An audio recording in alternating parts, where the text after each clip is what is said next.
Noong Biyernes, ang maangas na bandistang si Romel Tupalar ang umangat sa unang banggaan. Pero sa back-to-back tapatan, si Trixie Dairit pa rin ang nakakuha ng mas maraming puntos. Ngayong umaga, makumpleto kaya ni Trixie ang kinakailangan 5 panalo para makatawid sa Grand Finals? Tutukan niyan dito sa Tanghalan ng Kampiyon!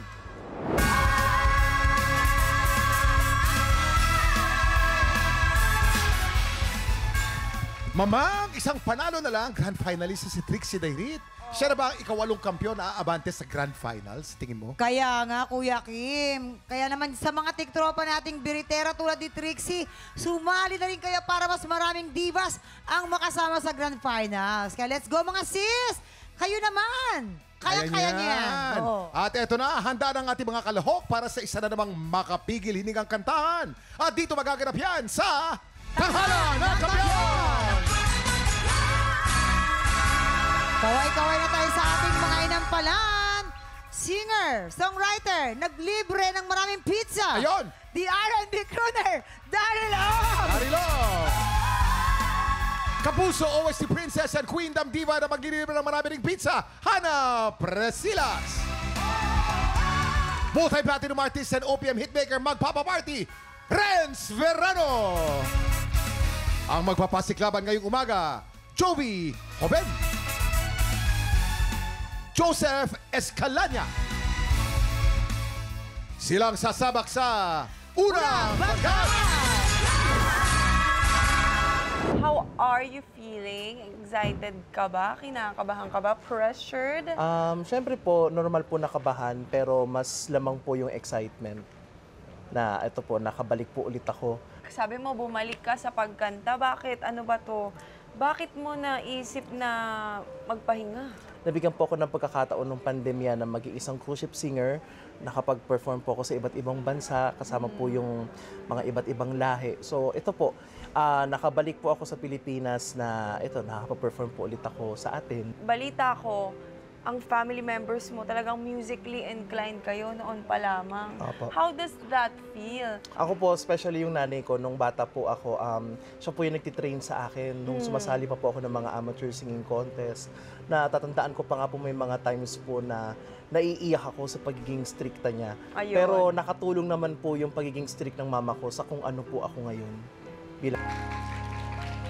Joey Hoben from Quezon City. Hi! Hi, Joey. Hello po. Eto na nga. Jovi. Kumusta ka? Mabuti po. Mabuting. Alam mo, nabalitaan namin, isa ka raw singer sa barko? Yes po, nung pandemic po, Oo. 2020 hanggang 2023. Ano to, mga cruise ships pa to? Saan papunta? Saan biyahe? Nag-world cruise po ako nung Ay. second contract. Wow, kaya palang puti-puti. Yes. At nag-concert ka daw doon. Opo, nabigyan po ako ng pagkakataon na magkaroon ng sarili kong show. At ayun po, sobrang saya po nung So, experience. every night may show ka dun sa barko? O isa lamang? Araw-araw po every night. 3 galing. sets po Araw-araw, na every party. Ay, tapos nagkukumoncert ka doon. Ang taray naman. Opo. Ang saya. Matuwa kaya ang ating mga inampalan. Ang ganda ng boses mo, yung chest voice, yung falsetto. Medyo slow start for me, pero nung nag-pick up ka na, ang ganda na nung mga ginagawa mo. Wala ako actually masabi masyado. Even your speaking voice, napansin ko na buo. Kaya yung chest mo, kahit nagmi-mix ka, kahit hindi siya naka-full chest, may presence pa rin. Makapal pa rin siya pakinggan.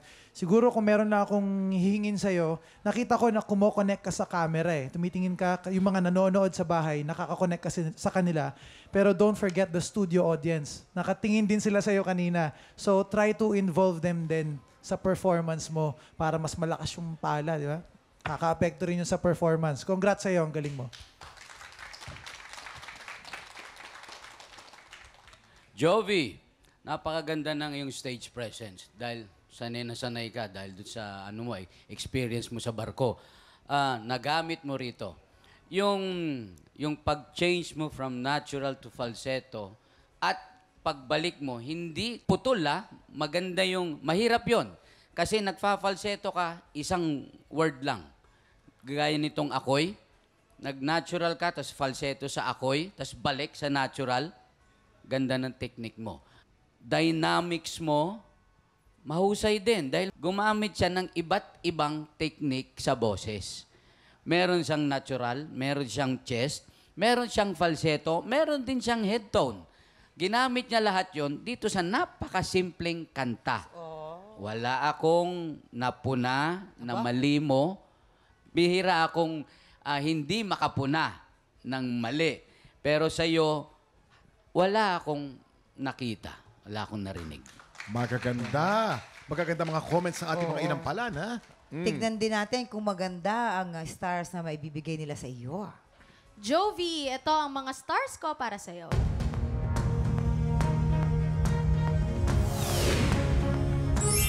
4 na stars ang pinigin ni Hana.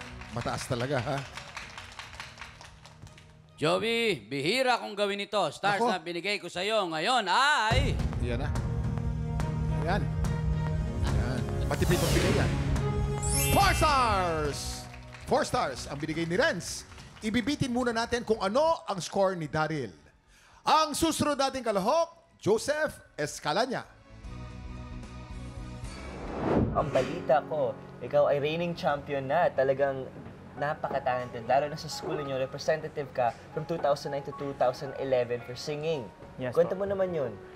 Sa school when I college, pero I started singing when I was 6 years old po. 6 years old. Yes. Sa school naman ninyo, paano nalaman ng teachers na kumakanta? Nung grade 1 po ako, may isang teacher po na pinakanta niya po ako sa school, and then sinabi niya, oy, may boses to. So, yun na po yung start sa mga competition sa school. Ang galing naman nun. And of course, sa mga teachers mo na nag-push sa'yo, thankful ka sa support nila. Anong masasabi mo sa kanila? Maraming salamat po, especially sa family ko po, na every time that I compete in competitions like this, they're always there for me to support. And nagpapasalamat ako sa Diyos na binigyan niya ako ng talentong ganito at napakikinabangan ko po hanggang... Joseph Escalanya from Negros Occidental. Hi, Joseph. Joseph! Pareho nung first na kalahok natin, ikaw ay seaman din. Yes po. Ay, talaga. Ano, pero ang ano kaya ta? Merchant seaman ba? International. International. Luxury cruise o Tanker ship. tanker? ship. Di ba maraming mga pirata dyan pag dumadaan kayo sa Africa, di ba? Nakakatakot din. Napirata na ba kayo? Pumanik sa barko nyo? As of my experience, hindi pa po. Hindi pa. Pero dumadaan po kami sa mga pirate area. Pirate Gaya ng area. Somalia, ganun po. Nako. Nakikita ko nga sa news minsan, di ba, hinahabol talaga yung mga barko. Nakakatakot. Nag-ingat kayo lagi, ha? Thank you po. Oo. Ano Ayan. kaya ang comment ng ating mga inampalan?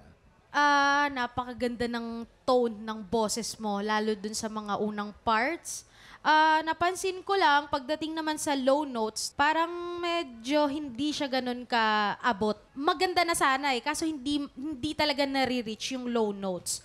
Tapos pati sa timing, na co-conscious lang ako na parang most of the time nawawala ka sa tempo, nauuna kang pumasok.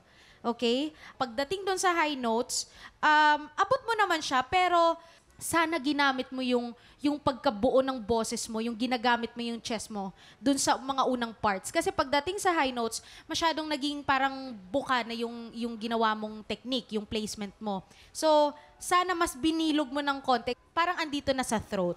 So, kung may chance man na makanta mo to ulit, sana gawin mo yung technique na ginagawa mo, yung pagkabuo ng boses mo sa mababa, yun din ang gamitin mo sa high notes mo. Yun lang, Joseph. Thank you po. Ayan. Siguro kung meron akong madadagdag,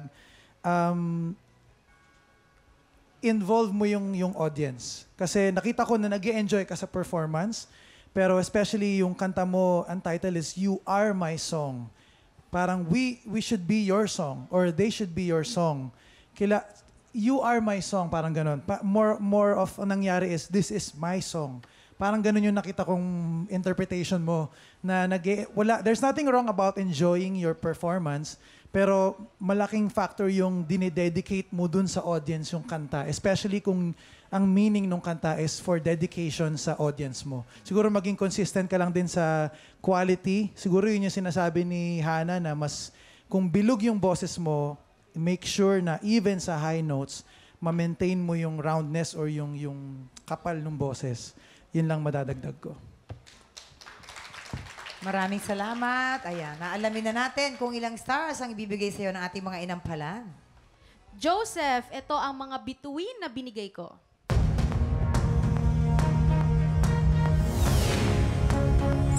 Tatlong bituin mula kay Hana.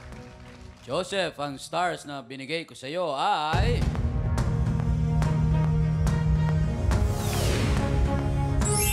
3 stars from Renz. Mamaya na po natin ipapakita ang scores ni Daryl. So far po, si Joey meron pong 8 stars at si Joseph nahuhuli ng kaunti with 6 stars. Ayan. Sinong kalahok ang tatapat sa ating kampiyon ngayon na si Trixie Dairit? Tutukan yan sa pagbabalik ng tanghalan ng kampiyon dito sa TikTok Club!